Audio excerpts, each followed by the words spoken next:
پانی جس قدر لازم ہے اسی قدر دیا جا رہا ہے۔ آپ یہ دیکھ لیں کہ ذرا سی ہوا زیادہ آتی ہے، طوفان آتے ہیں تو معاملات الٹ پلٹ ہو جاتے ہیں۔ ذرا سا پانی ہماری ضرورت سے زیادہ آ جاتا ہے تو کیسے سیلاب اور کیسے لاکھوں لوگ روڈوں پر آ جاتے ہیں۔ اس لیے قرآن نے اللہ کی ہستی کا جو تعارف کروایا ہے، رب اور اس کے ایک نظام ربوبیت کے بارے میں جس بات سے آغاز کیا ہے کہ انسان کا اندر بخار اٹھے کہ مجھے اس ہستی کا شکر ادا کرنا چاہیے، اس کے تابع فرمان رہنا چاہیے جس نے مجھے پیدا کیا ہے۔ اور یہ نظام اس بات کی دلیل ہے کہ کسی منتظم کے بغیر یہ نظام قائم اور جاری اور ساری نہیں رہ سکتا۔ ایک ایسا شخص جو زندہ ضمیر ہے اور جو اپنے چاروں طرف رب کی ربوبیت کے اثرات و نشانات کو دیکھتا ہے تو اس کا دل کا ہر ایک گوشہ پکار اٹھتا ہے فتبارک اللہ احسن الخالقین، کہ اللہ تعالیٰ وہ برکت والا ہے اور وہ بہترین قسم کا پیدا کرنے والا ہے۔ سورۃ المؤمنون آیت نمبر 14۔ اور پھر مانگنے کا صحیح طریقہ کیا ہے؟ مانگنے کا صحیح طریقہ اور اسلامی تہذیب کا جو جزو ہے وہ یہ کہ انسان ہر حال میں اپنے رب کا حمد خواہ ہو، اس کا شکر گزار رہے۔ حمد گوئی سے یہ بات خوب ثابت ہوتی ہے کہ یہ سب کچھ اللہ ہی کی عطا اور اللہ ہی کی ملکیت ہے، اور انسان انتہائی ناتواں بے بس ہے، اور اس سے انسان کے دل میں عقیدہ توحید بھی جڑ پکڑتا ہے کہ یہ جمال، یہ کمال کسی کا اپنا نہیں ہے بلکہ یہ اللہ ہی کا عطا کردہ ہے۔ اس لیے حقیقی اور ہمہ وقتی حمد اور ثنا اور ستائش اسی مالک کو زیبا ہے۔ اور پھر مالک بھی ایسا جو صرف انسانوں کا ہی نہیں، جنات کا ہی نہیں، وہ حیوانات کا، جمادات کا، نباتات کا، حتیٰ کہ زمین و آسمان کا رب ہے، جو ابتدا سے لے کر انتہا تک ہر چیز کو اس کی ضرورت کے مطابق کمال رحمت اور ربوبیت سے پورا کر رہا ہے۔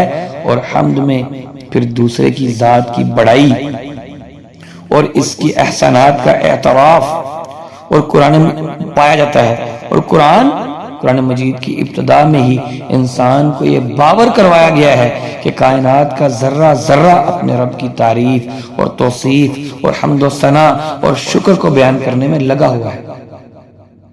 سورۃ حشر کی آیت نمبر 1، سبح للہ ما فی السماوات وما فی الارض وہو العزیز الحکیم، کہ زمین و آسمان میں موجود ہر چیز اللہ کی تسبیح بیان کرتی ہے اور وہ غالب حکمت والا ہے۔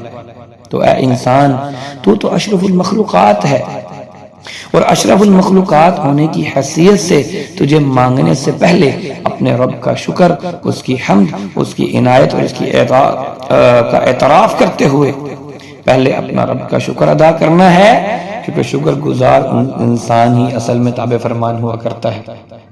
اور رسول اللہ صلی اللہ علیہ وسلم اللہ کی حمد ان الفاظ میں بھی بیان کرتے تھے۔ صحیح مسلم کی حدیث ہے، اللہ کے نبی رکوع اور سجود کے اندر یہ بھی دعا مانگتے تھے، اللہم اعوذ برضاک من سخطک وبمعافتک من عقوبتک واعوذ بک منک لا احصی ثناء علیک انت کما اثنیت علی نفسک، کہ اے اللہ میں تیری رضامندی کے ذریعے، تیری ناراضی سے اور تیری معافی کے ذریعے تیری سزا سے پناہ مانگتا ہوں، میں تجھ سے تیری پناہ مانگتا ہوں، میں تیری اس طرح سے تعریف نہیں کر سکتا جس طرح سے تعریف تیری شان کے لائق ہے۔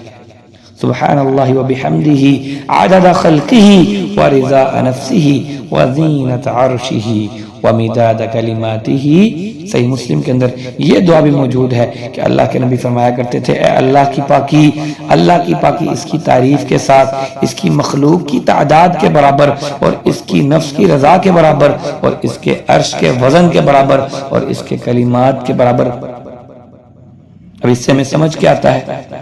جو پہلا مسئلہ ہمیں سمجھ آتا ہے وہ یہ سمجھ آتا ہے کہ تمام تعریفات اللہ کے لیے ہیں اور کائنات کا ذرہ ذرہ وہ اللہ کی حمد و ثنا بیان کرتا ہے۔ اور پھر قرآن خود اس کی تفسیر کیا بیان کرتا ہے کہ حمد اللہ کے لیے ہے۔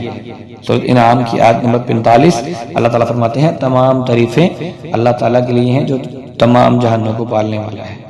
نمبر 2 سورۃ توبہ کی آیت نمبر 112 اللہ تعالیٰ فرماتے ہیں حمد و ثنا بیان کرنا یہ مومنین کی صفت ہے، یعنی مومن بندے کے لیے لازم ہے کہ وہ اللہ کی حمد و ثنا بیان کرتا رہے۔